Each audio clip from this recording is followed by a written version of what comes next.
Hello and welcome to the Neville Richards Premier League Round 2 review, Round 3 preview. Mark Hayes, the great man, Matt, the missile mule. I reckon that the missile might be firing across the table a couple of times today, so we'll see how that goes, Matty. Good morning, Hazy. How are you? Good morning. Good to see you. I was a bit nervous seeing you late in the round on Saturday, late in the afternoon, but I'm a bit nervous now. Yes. Well, how was your first experience of Premier League? A bit nerve-wracking. Yeah, pressure was built up. No, my game fell away. But Yes, we will get into that a little bit later on, as I do have a little bit of data from your round on Saturday, and it's compelling listening and viewing. Is it really? Yes, I'm just spewing. We didn't actually get any video footage of it, but. If you'd come out early, it would have been good. But yeah, no, you did a good job for the Pirates, which was great. All I know is that Peter Solheim's got to double it up now that his investment. Now. I was going to say, so scoring count means double the price? Yeah. Perfect. Yeah. So get him to put his hand in his pocket. The old scuba. The old scuba hub, just living it up at Port Douglas at the moment. It's cost him another couple of bob. Perfect. So it was a pretty eventful day, to be honest. I mean, there were some not great scores, and there was a loud noise at one stage. Are you aware of the loud noise? Well, I was. Are you talking about from the previous evening? Is that what you're intimating there? No, or what was the loud noise you're sort of suggesting? Well, we might come to this later. I'm sure you will. We haven't rehearsed this, but that's got to be news to everyone. A little, like, flaming, like the shape of Cooper McMurray to just hit the ground from a great height. And didn't I call it last week? But one thing I was proud of Cooper was, though, that we actually, myself and Max, watched him on the 18th green, his ninth hole, and he was strutting around like he was playing good, and Maxie said, geez, Cooper must be going all right. Have a look at the strut on him. And we checked his scorecard, and after 8 holes, he'd had 7 points. He had the strut. He had the strut. He sort of better than his old man, so he didn't give up. He tried. Unfortunately, had a lowly 16 points for the day, I think it was. But yes, I did call it last week though. So you did. Now, before we get into the head-to-head stuff, look. He was not even playing in the Premier League, but we do have to point out. We are trying to get footage, so I'm not sure if we're going to get it yet. If we do, we'll overlay it here.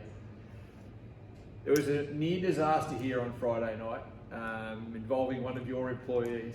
Yes. I was actually driving back from Geelong, and young Maxwell sends me a little text message saying, oops, I crashed it. And while he was doing his job in washing some golf carts, the towing system inadvertently came loose, and we had 3 rogue golf carts going down the hill near the clubhouse. And yes, it wasn't luckily no damage was caused to the clubhouse or windows, but 1 golf cart down for the week until we get that repaired. Does that come out of Max's pay? Well, that's what I would have thought, but apparently Jen Edmondson has just decided to say that she'll pay for it. Oh, what a woman. She doesn't know it's going to cost her a couple of grand, but anyway, we'll just see where that goes after it gets repaired. So I do think after you've watched this, you should pop in and just ask Max how he's going on his probationary cart license. Yeah, see how that goes. That should be good fun for everyone. All right, let's get into it. It was a very big match to start with. The Hookers and the mighty Pirates. Yes, your team, Hazy, the ring in. So yes, we had the Hookers versus Pirates, last year's grand finalist playing, and it was a tight tussle with only 4 points separating. So very good on your behalf there, Mark. But the Pirates 201 to the Hookers on 197. Hookers had 10 players and the Pirates just had the 9. So you ringing in there gives them up to the 9. So high scoring team as well, the Pirates this week. They actually did tie with the Goblins.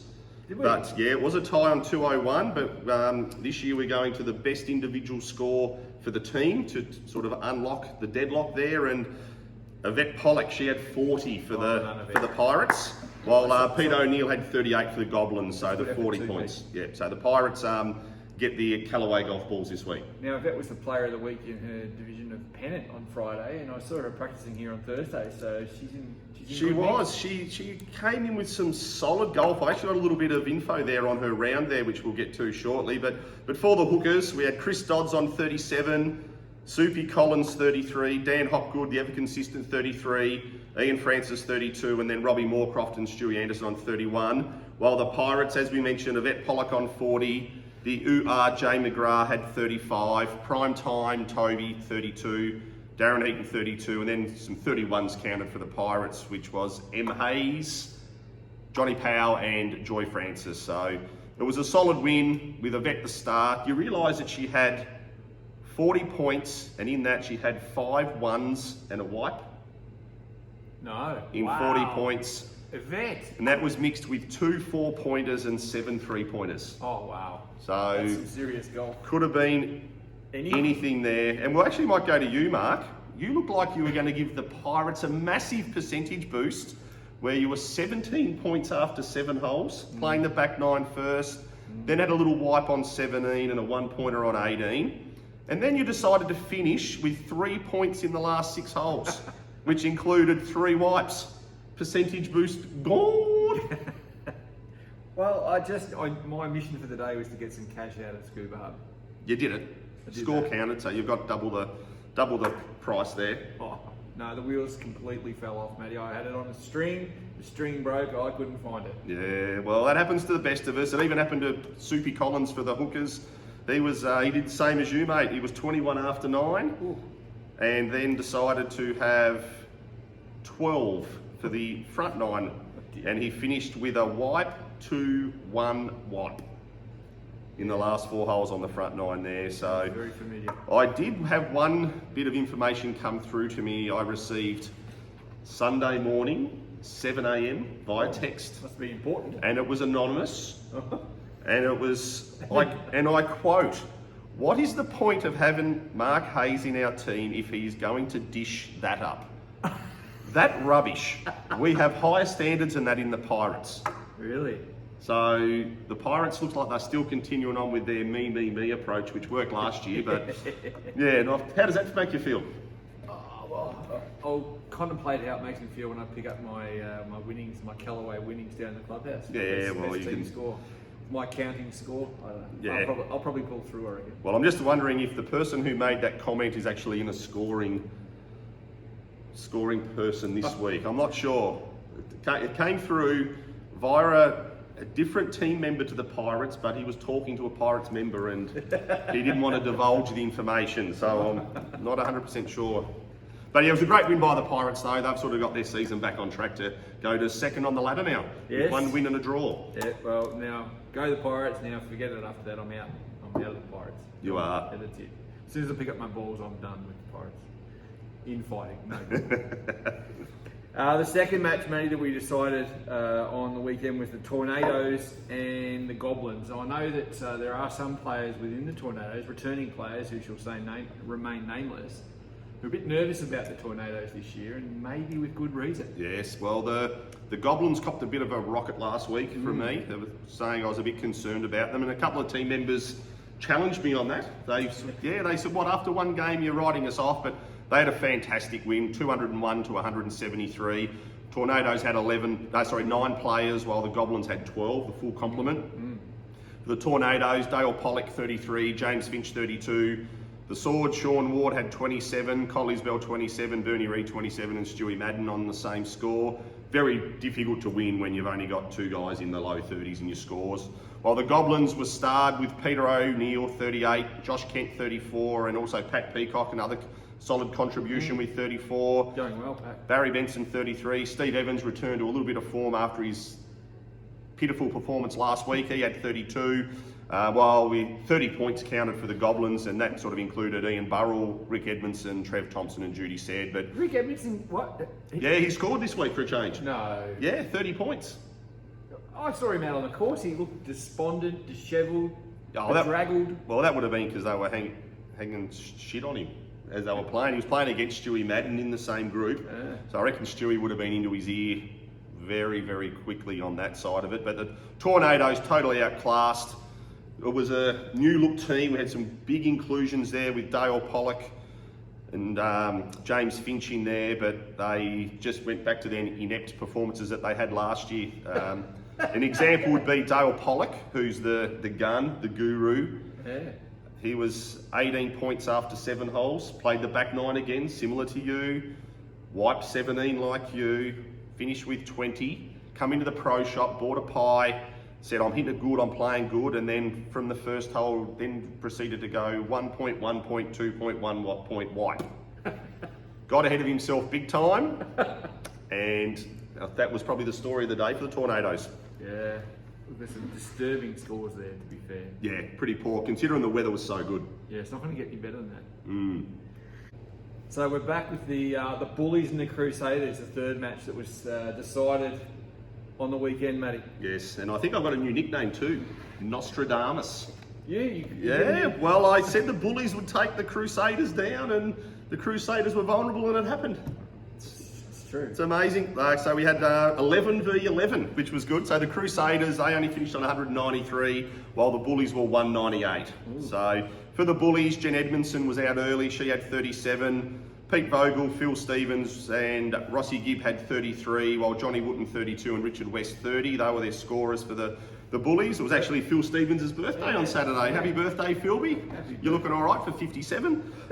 While the Crusaders, Josh Bowen, ever consistent, 36. Craig Finnemore, 34. Johnny Rowe had 31. Nipper Dodds, 31. Jan Cogger, 31. And Bob Gibbs had 30. We're impressed with the way Craig Finnemore's going. He is. He's very consistent. Yeah. Gets out there early in I suppose the conditions where there's a bit of dew on the ground, and he's always around that sort of mid 30s to 32. So yeah, he's gone very well. For great inclusion for the Premier League. Yeah, nice. So last week's champs. That's the last nice thing we say about yeah, you. it's great. So last week's champs were this week's chumps. Superstar Cooper McMuffin went from 42 to 16. Cliffy McCorkle went from 40 to 28. Oh. Disappointing, but I did predict it. Your girl Hazy, Nina Ibbotson, only 25. Very disappointing for her standards. She came in cock-a-hoop too, saying the Crusaders were going to take them down. But Really? no, maybe too much partying at the ladies' pennant night the night before caused hurt. But that's not dwell on the losers. The Goblins were fantastic. They found their best form with Jen, Pete Vogel, Phil and Roscoe contributing their scores. It was a good win for the Bullies, who did it without the help of Ange Foot. Yeah. Well, what do we call her now? What's her title, Mark? Well, she learned from our playing partner on Saturday, Mick Alexander, who has got a very open putting stance, that on the second last hole, we commented and he said, I'm trying to putt like Jack Nicklaus. Best putter, arguably the best putter ever in the clutch times. He'd be in the top. He'd be on the podium anyhow. So Ange decided to adopt it on the last hole, the ninth, and just knocked in a casual 20-footer. And I asked her, I said, after all those putts you've missed today, like she missed some absolute howlers. What did she have? 24 or 26 points. 24. She knocked one in from 20 feet, I think, for a par for maybe 3 points on the ninth. And she decided that the female equivalent of a bear was a bear all. So she's the golden bear all. The golden bear all. Hopefully she keeps her clothes on when she's on the course next. So we're going to call her the bear all. So if you see Ange on the course, get stuck into her about her putting. But yeah, the Bullies did that without her help. Jackie Rowe, Sean Rodwell and Alan Sweeney didn't help either. So they'll be looking for some improvements for next week's game. Speaking of improvements, the one that needs the most improvements, and I'm sure you've got some words to say about this, fire a missile or two against the Peakers, who went down in a screaming heap to the Warriors. Yeah, Warriors 195 to the Peakers 180. Warriors only had 9 players while the Peakers had 10. For the Warriors, Brian Bell 35, Johnny Leaking 33. Julie Milne returned after her rocket last week with 33. Gary Hayward 32. Paul Kirby actually got on the scorers as well with 31, and also all Portarlington team member Jill Barker 31. So they were the scorers, while for the Peakers, Tickle My Doodah Wilson 38. Yanni Lathouris 31, Lynn Kirby was 30, while then they had Barry Doyle on 29, and then they had to count scores from 26 points. McMurrich, Stiglbauer and Flanders. So, yeah, Peakers were absolutely dominated again. Tickle got him off to a good start with 38, but the rest of the team just crashed down around him. Like David Milne, who was the last week's star, predicted it again. Couldn't rely on that. He only had 25. So he's returned to his piss poor form.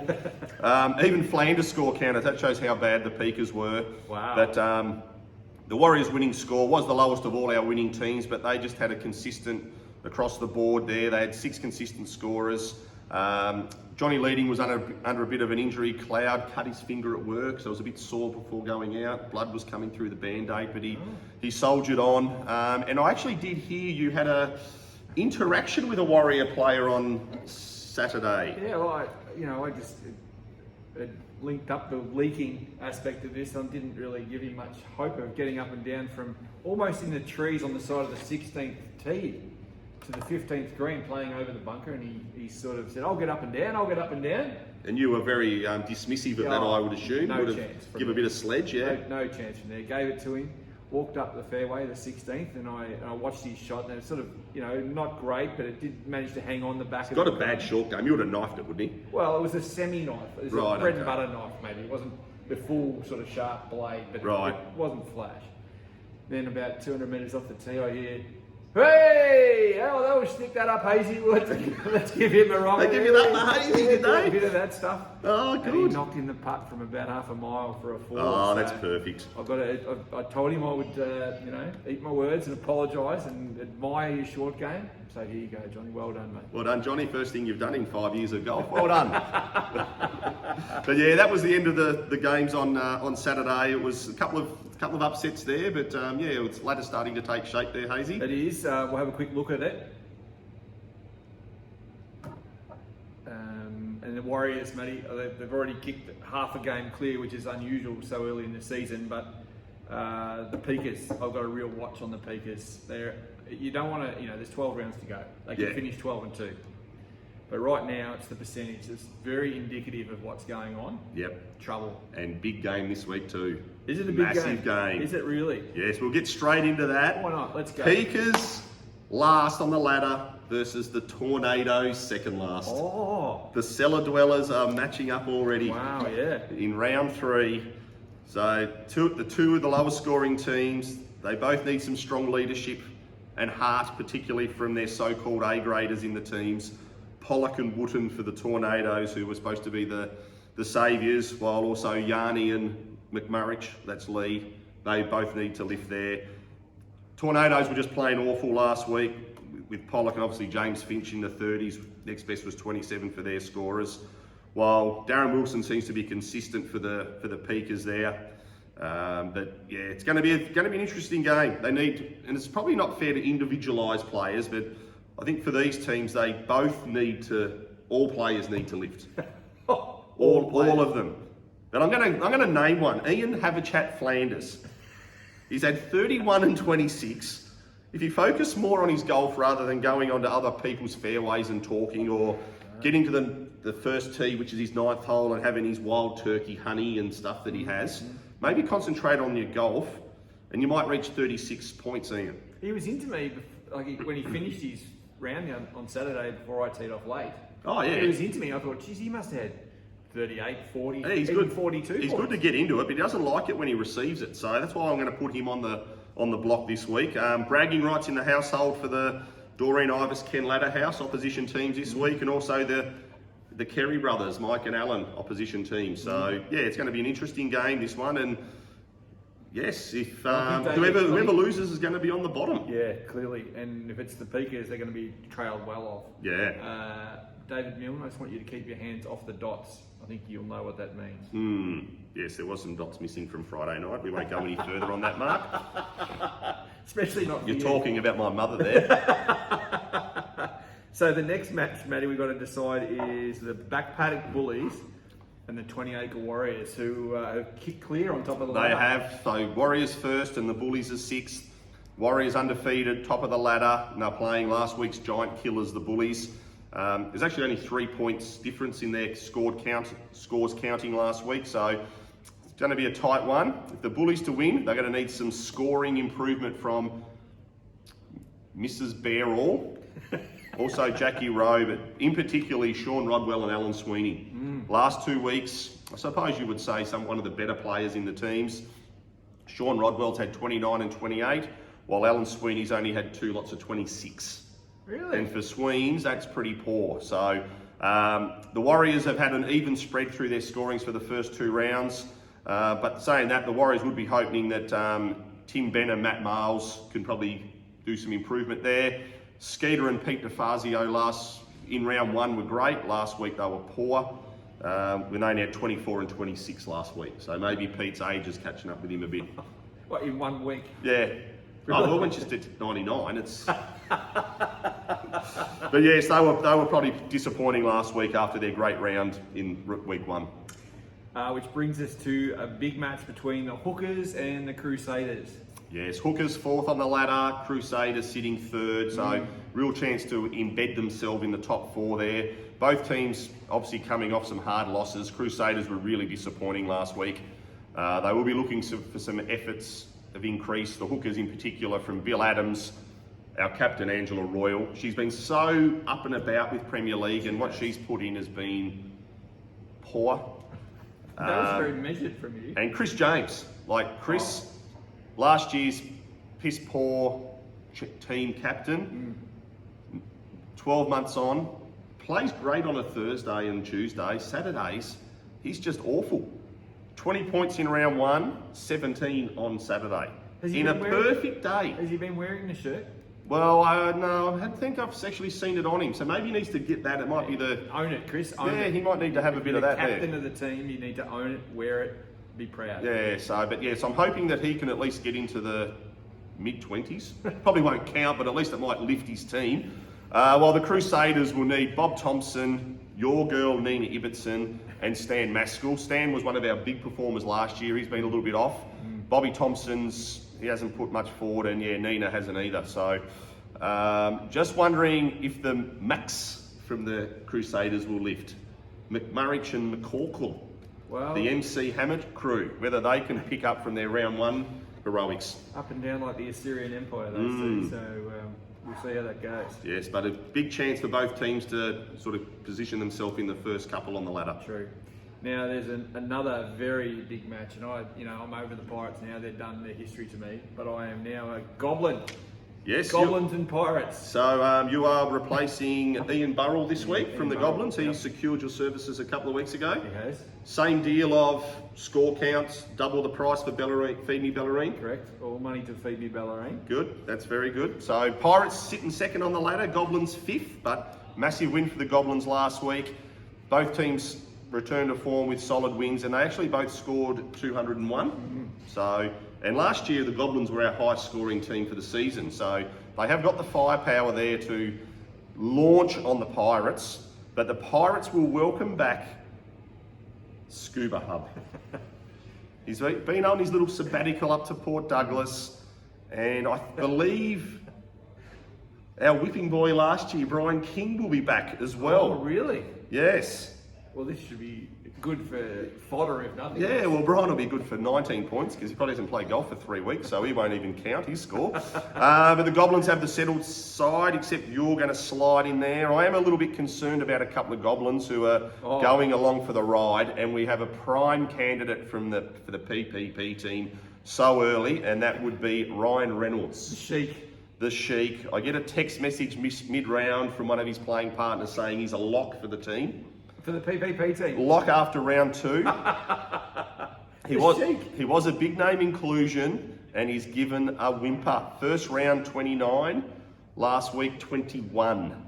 Wow. Severely concerned about him. And he's heading to Ascot at some stage during the winter. So you would hope that he would put something forward to get his team into a good position. And then also I made mention last week with the Goblins that they were...